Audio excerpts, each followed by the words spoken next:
क्या आप भी जानना चाहते हैं कि अगर आपने फैसल बैंक लिमिटेड में 2010 में सिर्फ 1 लाख रुपया लगाया होता तो आपको टोटल कितना डिविडेंड मिलता, टोटल कितना कैपिटल गेन मिलता, आपको हर साल कितना डिविडेंड मिलता, कितना बोनस मिलता, आपका टोटल एनुअलाइज रिटर्न कितना बनता, टैक्स कितना कटता आपका, और डॉलर में आपका कितना रिटर्न बनता। कंप्लीट इन्फॉर्मेशन होगी इस वीडियो में। शुरू करें जी। तो फैसल बैंक की हम केस स्टडी करेंगे जिसमें हम 1 लाख रुपया इसमें इन्वेस्टमेंट करेंगे 2/1/2010 को। तो जनवरी के महीने में इसकी प्राइस थी गालबन 19.17 रुपीज़।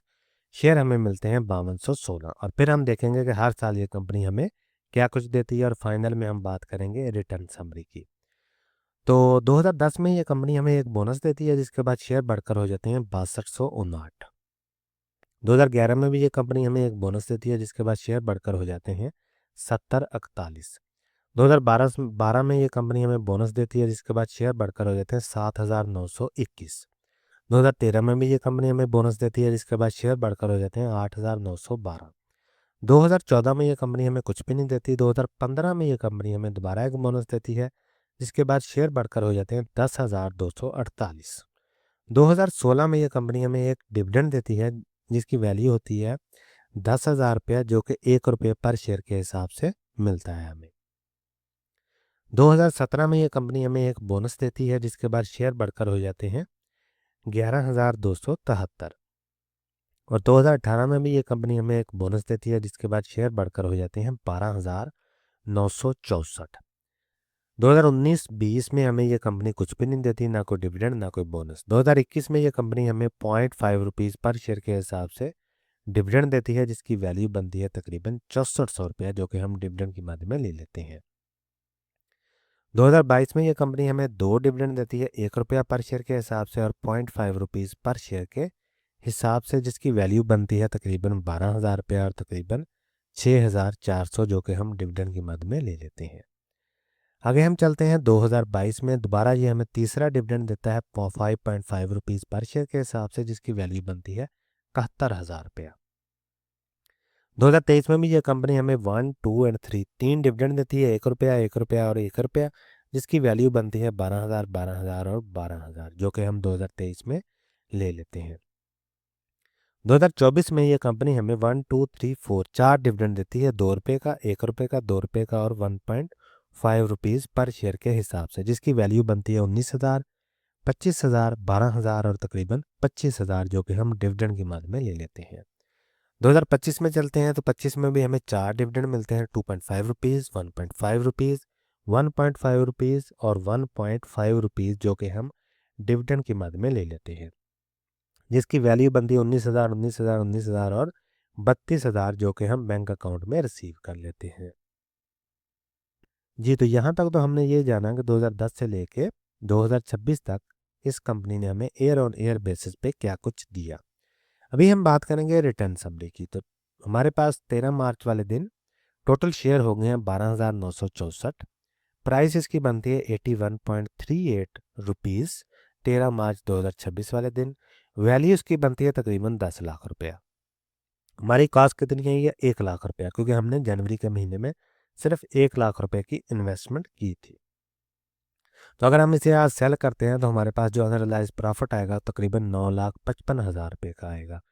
डिविडेंड की मद में हमने आज तक तकरीबन 3,21,000 रुपया रिसीव कर लिया है। तो टोटल गेन हमारे पास बना तकरीबन 12,76,000 रुपये का। एनुअलाइज रिटर्न XIRR हमारा कितना बना? 18.50% का। ठीक है जी। ये हम चीज़ है, इसी की बेस पे आप सेम सेक्टर की दूसरी कंपनियों के साथ या दूसरे सेक्टर की कंपनियों के साथ या दूसरी एसेट क्लास के साथ इसको कंपेयर कर सकते हैं।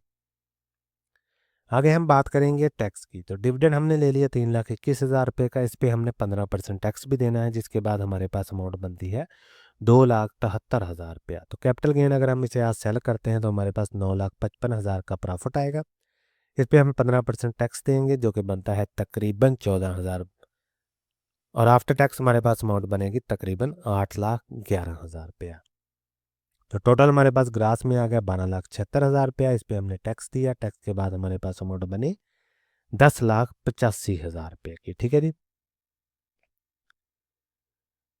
तो यहाँ तक तो हमारी बात होगी जी टैक्स की। यहाँ आपने एक बात जहन में रखनी है कि सीडीसी की फ़ीस, एनसीसीपीएल की फ़ीस, ब्रोकर का कमीशन और कोई भी थोड़ा बहुत टैक्स हो वो मैंने ऐड नहीं किया। दूसरे नंबर पे डिविडेंड का जो टैक्स है ये भी कम या ज़्यादा हो सकता है हर साल, और कैपिटल गेन ये भी कम या ज़्यादा हो सकता है, डिपेंड करता है कि आपने शेयर को कब बाय किया और उस साल एफबीआर की टैक्स के मुतल्लिक क्या पॉलिसी थी। लॉन्ग टर्म में यूजुअली ये ज़ीरो हो जाता है, लेकिन ये भी डिपेंड करता है कि आपने शेयर को कब बाय किया। हमने एक एक्सट्रीम केस लिया है कि हमने 15% ही दिया है, तो उस सूरत में हमारा इतना टैक्स जो है वो कटेगा। ठीक है जी। अभी हम बात करेंगे डॉलर में रिटर्न की। तो शेयर हमारे पास आ गए 12,964। प्राइस है इसकी 13 मार्च 2026 वाले दिन 81.38 रुपीज़। तो डॉलर में इसकी वैल्यू बन रही है $3,778।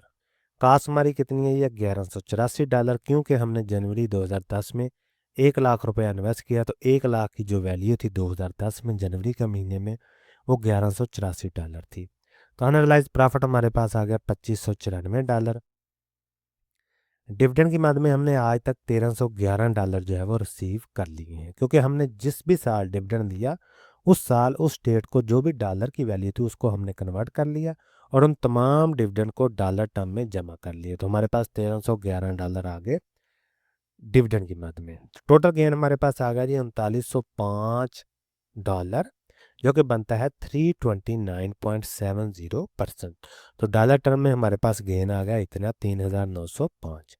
XIRR की बात करें, एनुअलाइज रिटर्न की बात करें, तो ये बनता है 10% डॉलर टर्म में। रुपीज़ टर्म में बनता है 18.50% और डॉलर टर्म में बनता है 10%। तो ये थी जी केस स्टडी फैसल बैंक की।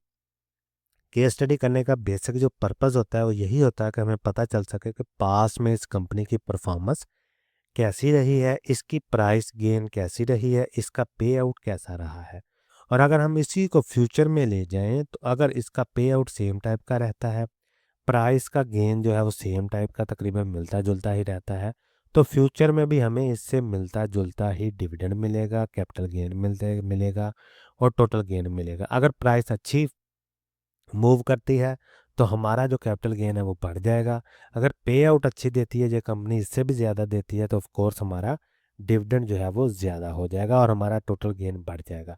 लेकिन वाइस वर्सा अगर इसमें हमें डिविडेंड कम मिलता है, पे आउट कम मिलते हैं, प्राइस इंक्रीज नहीं होती उतनी, तो ऑफ कोर्स हमारा जो टोटल गेन है वो कम हो जाएगा। ठीक है, ये सारी डिपेंड करती हैं चीज़ें फ्यूचर पे, लेकिन हम एक सिर्फ केस ही बना सकते हैं कि पास में ऐसी परफॉर्मेंस रही है और फ्यूचर में भी अगर ऐसी परफॉर्मेंस रहे अगले 15 सालों में, 20 सालों में, तो इससे मिलता जुलता ही रिटर्न हमें फ्यूचर में भी मिलेगा। लेकिन ये हम सिर्फ एक अजम्पशन ही कैम कर सकते हैं। ठीक है जी। तो पास में हमें पता चला कि किस तरह इस कंपनी ने हमें हमारी इन्वेस्टमेंट पे रिटर्न दिया। ठीक है जी। तो ये थी जी केस स्टडी। कोई भी सवाल हो कमेंट सेक्शन में ज़रूर पूछें।